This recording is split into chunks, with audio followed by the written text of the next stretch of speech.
नमस्ते बच्चों, सुप्रभात। तो बच्चों, आज हम पाठ स्वतंत्रता की ओर पाठ के नए शब्द देखेंगे। नए शब्द मीन्स न्यू वर्ड्स। तो इस पाठ में कौन कौन से नए शब्द आए हैं, हम उसका उच्चारण सीखेंगे और लिखना सीखेंगे। तो वर्तनी कैसी होगी उसकी और उच्चारण कैसा होगा, दोनों चीजें हम आज इस पाठ में समझेंगे। तो आइए चलिए देखते हैं कौन कौन से नए शब्द इस पाठ में आए हैं। पहला शब्द है बच्चों योजना। कैसे पढ़ेंगे, देखिए य पे ओ की मात्रा, ज न में आ की मात्रा, योजना। योजना का मतलब होता है प्लानिंग, प्लान करना किसी चीज को। दूसरा शब्द है बुद्धू। कैसे लिखा है ध्यान से देखिए, ब में छोटी ऊ की मात्रा बू, आधा द में बड़ी ऊ की मात्रा धू, बुद्धू। बुद्धू का मतलब होता है फुलिश, मतलब जिसको सोचने का प्रॉब्लम है, जो अच्छे से किसी चीज को सोच नहीं पाता है, जो बहुत ही भोला भाला होता है, जिसे आसानी से कोई भी मूर्ख बना सकता है, उसको हम बोलते हैं बुद्धू। अगला शब्द है कर। कर का मतलब होता है बच्चों टैक्स। इस पाठ में शब्द आया है कर, उसका मतलब है टैक्स। आपने देखा है ना कि आपको बिजली का टैक्स होता है और गवर्नमेंट बहुत सारे टैक्सेस होते हैं। जैसे अभी जीएसटी टैक्स होते हैं, आप कोई भी आइटम खरीदते हैं मार्केट से तो उस पर कुछ एक्स्ट्रा पे करना होता है ना, goods and services tax, GST. तो ये सारे क्या होते हैं, इनको बोलते हैं टैक्स। कुछ अमाउंट होती है जो हमें सरकार को देनी होती है। तो कर मीन्स टैक्स। अगला शब्द है न में आ की मात्रा, ना हा में बड़ी ही, मनाही। मनाही का मतलब क्या होता है बच्चों, मतलब नॉट अलाउड। मतलब कई चीजें ऐसी होती है ना जो आपको करने के लिए मना किया जाता है, means you are not allowed to do certain things. तो ऐसी चीजों को क्या बोलते हैं हिंदी में, मनाही। मतलब ना काम ना करना, ठीक है, उस काम को आप नहीं कर सकते हैं। तो कैसे पढ़ेंगे, मनाही। अगला शब्द है हमारा व्यसक। ध्यान से देखिए कैसे लिखा है, आधा व य आधा स क, व्यसक। व्यसक क्या होता है बच्चों, व्यसक वो व्यक्ति होता है जो कि वोट करने का अधिकार होता है। जैसे ही आप लोग व्यसक बन जाते हो, व्यसक मत एडल्ट, तो आप एडल्ट की कैटेगरी में आ जाते हो। आपको इलेक्शंस होते हैं ना बच्चों, तो आपको वोट करने का राइट हो जाता है। You are authorised to vote. जैसे कि आपने देखा है कि जब भी इलेक्शन होते हैं लोग जाके अपना वोट करते हैं ना बच्चों, तो उसके लिए वयस्क होना बहुत जरूरी है, मतलब एडल्ट। ठीक है बच्चों, तो कोई भी व्यक्ति जो कि वयस्क होता है वो वोट डाल सकता है। तो वयस्क मतलब यंग या फिर एडल्ट। अगला शब्द है निश्चय। निश्चय शब्द कैसे लिखा है, न में छोटी की मात्रा नी, आधा श च या, निश्चय।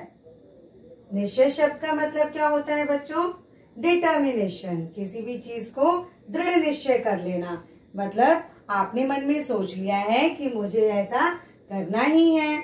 जैसे कि एग्जाम होते हैं तो आप पहले से प्लानिंग करके रखते हैं ना कि मैं ऐसे ऐसे पढ़ूंगा, एक टाइम टेबल बना लेते हैं, मतलब आप निश्चय कर लेते हैं। डिटर्मिनेशन, स्ट्रॉन्ग डिटर्मिनेशन होती है कि मुझे ऐसे करना है। तो निश्चय मतलब डिटर्मिनेशन। अगला शब्द है समस्या। कैसे लिखा है, स म आधा स य में आ की मात्रा या, समस्या। समस्या का मतलब क्या होता है, प्रॉब्लम।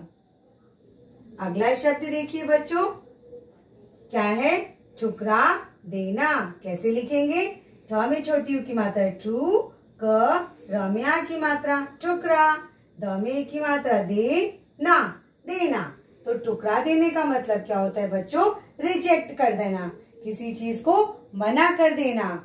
जैसे कि आपके फ्रेंड ने आपको बोला कि क्या तुम मेरा होमवर्क लिख सकते हो, क्या तुम मेरा होमवर्क कर दोगे, तो आप सीधे बोल देते हो ना, नहीं नहीं नहीं मुझे अपना काम करना है। मतलब आपने क्या कर दिया, ठुकरा दिया, मतलब आपने रिजेक्ट, मना कर दिया कि नहीं नहीं मुझे ये काम नहीं करना है। तो उसको बोलते हैं ठुकरा देना। अगला शब्द है स्वतंत्रता। स्वतंत्रता कैसे लिखेंगे? आधा स व त पे बिंदी त्र और त में आ की मात्रा। स्वतंत्रता। स्वतंत्रता का मतलब क्या होता है बच्चों? फ्रीडम।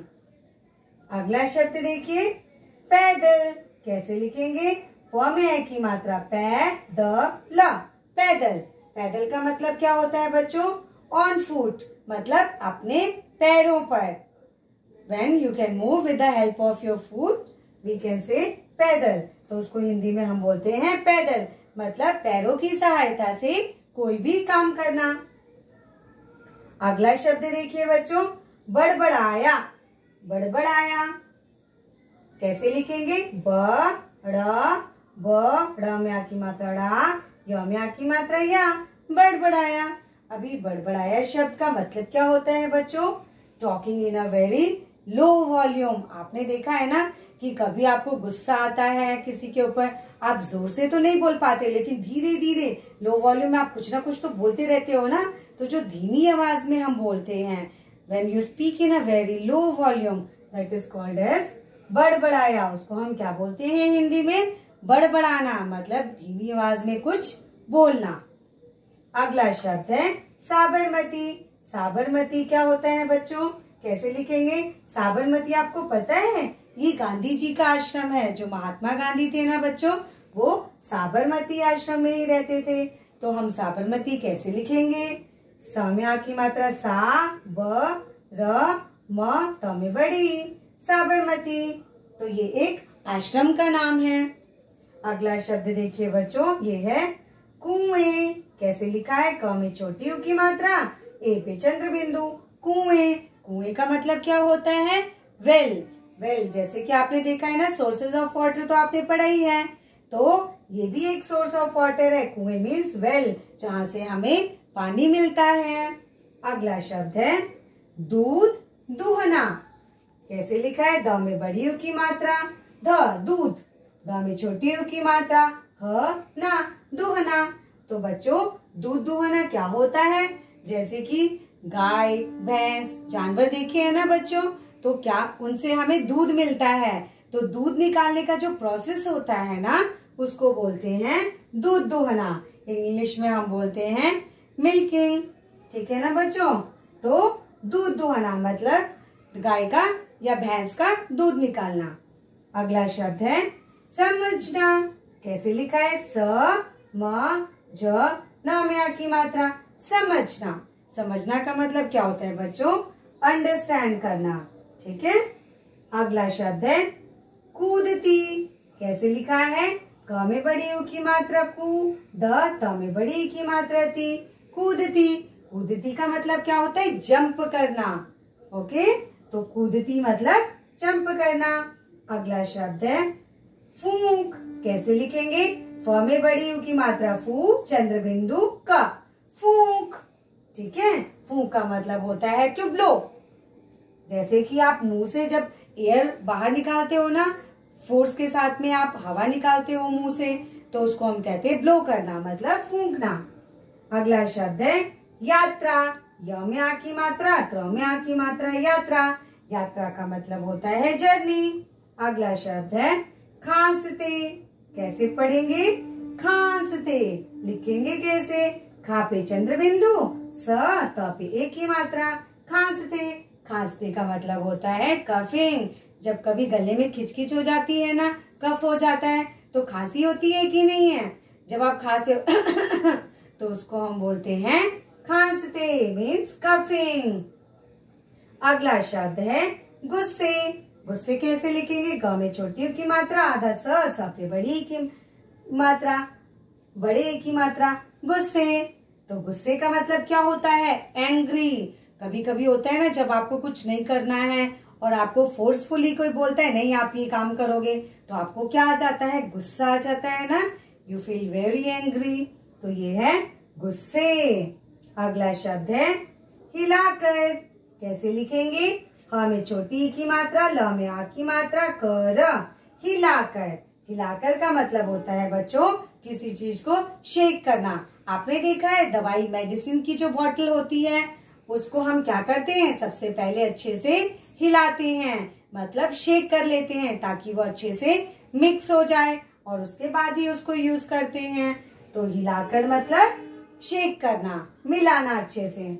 अगला शब्द है बांधो। कैसे लिखेंगे, ब में आ की मात्रा, चंद्र बिंदु, ध पे ओ की मात्रा, बांधो। बांधो का मतलब होता है बच्चों टू टाई। आपने देखा है किसी भी चीज को आप रस्सी की सहायता से, रिबन की सहायता से या और किसी कपड़े की सहायता से जब आप उसे नॉट लगाकर बांधते हो, मतलब व्हेन यू टाई, तो उसको हम बोलते हैं बांधना या फिर बांधो। अगला शब्द है छपेंगी। ठीक है बच्चों, तो छपेंगी कैसे लिखेंगे, छ प पे की मात्रा पे और यहाँ पे आएगा बिंदी और ग में बड़ी की मात्रा गी, छपेंगी। छपेंगी का मतलब होता है बच्चों, जैसे कि आपको सिंपल बताती हूँ, छपना मीन्स प्रिंट करना, प्रिंटिंग। यहाँ पे है छपेंगी, छपेंगी मतलब विल प्रिंट। ओके। अगला शब्द है दुनिया। दुनिया कैसे लिखा है, द में छोटी उ की मात्रा, न में छोटी की मात्रा, या दुनिया। दुनिया का मतलब क्या होता है बच्चों, वर्ल्ड। अगला शब्द है सरकार। कैसे लिखेंगे, स र क में आ की मात्रा र, सरकार। सरकार का मतलब होता है गवर्नमेंट। अब देखिए अगला शब्द, अगला ये है हमारा अक्लमंद। कैसे लिखेंगे, अ क ल म पे बिंदी और द, अक्लमंद। अक्लमंद का मतलब होता है इंटेलिजेंट। अगला शब्द है चरखा। चरखा शब्द कैसे लिखेंगे, च र ख में आ की मात्रा, चरखा। चरखा का मतलब होता है बच्चों स्पिनिंग व्हील। आपने देखा है गांधी जी ने ही तो शुरुआत की थी सबसे पहले खादी बनाने की, चरखे की सहायता से, उसको बोलते हैं स्पिनिंग व्हील। अगला शब्द है आश्रम। कैसे लिखेंगे, आ श्र म, आश्रम। आश्रम कौन सी जगह होती है बच्चों, आश्रम एक ऐसी जगह होती है जो कि बहुत ही शांत और नेचर के बहुत ही करीब होती है। वहां पे पेड़ पौधे बहुत ज्यादा होते हैं और भीड़ भाड़ की जगह से काफी दूर होती है। और वहां पे घर जो होते हैं ना बच्चों, वो झोपड़ी वाले होते हैं जो पेड़ों की पत्तियों, बैम्बूज, बांस और घास फूस की सहायता से बनाए जाते हैं। उनकी जो दीवारें होती है वो मिट्टी की होती हैं। उसमें क्या करते, पहले के जमाने के जो आश्रम थे ना बच्चों, ऋषि मुनि होते थे, वो यहीं पे तो आके तपस्या करते थे। ओके। तो आश्रम क्या होती है, एक पीसफुल जगह है, शांत वातावरण, जहाँ पे लोग जाके मेडिटेशन करते हैं। तो समझ आया आश्रम। अगला शब्द देखिए धीरज। धीरज कैसे लिखेंगे बच्चों, ध में बड़ी की मात्रा, र ज, धीरज। धीरज का मतलब क्या होता है, पेशेंस। अगला शब्द है करूंगा। क रा में बड़ी उ की मात्रा, रू, चंद्र बिंदु, गा, करूंगा। करूंगा का मतलब होता है I will. Okay, I will do. आप बोलते हो ना मैं जरूर करूंगा, सो आई विल डू इट। अगला शब्द है मालूम। मालूम कैसे लिखा है बच्चों, म में आ की मात्रा, ल में बड़ी उ की मात्रा, म, मालूम। मालूम का मतलब क्या होता है, टू नो, मतलब जानकारी होना, जानना, किसी चीज के बारे में नॉलेज होना भी कह सकते हो आप, मतलब किसी चीज के बारे में आपको इंफॉर्मेशन होना। ठीक है, जानकारी होना, टू नो। अगला है बच्चों बिस्तर। कैसे लिखा है, ब में छोटी की मात्रा, आधा स त र, बिस्तर। बिस्तर का मतलब क्या होता है बच्चों, बेड, जिसपे कि हम सोते हैं। अगला शब्द है गौशाला। गौशाला कैसे लिखेंगे, ग में ओ की मात्रा, श में आ की मात्रा, ल में आ की मात्रा, गौशाला। गौशाला क्या होता है बच्चों, जहाँ पे गायों को रखते हैं उसे हम गौशाला बोलते हैं। इंग्लिश में मतलब होता है काउ शेड, मतलब गाय को रखने की जगह। तो ये सारे नए शब्द हैं इस पाठ के, आपको ध्यान से इन्हें सुनना है और इनकी वर्तनी को भी ध्यान से देख करके लिखना है। ठीक है बच्चों। तो आज के लिए बस इतना ही। धन्यवाद।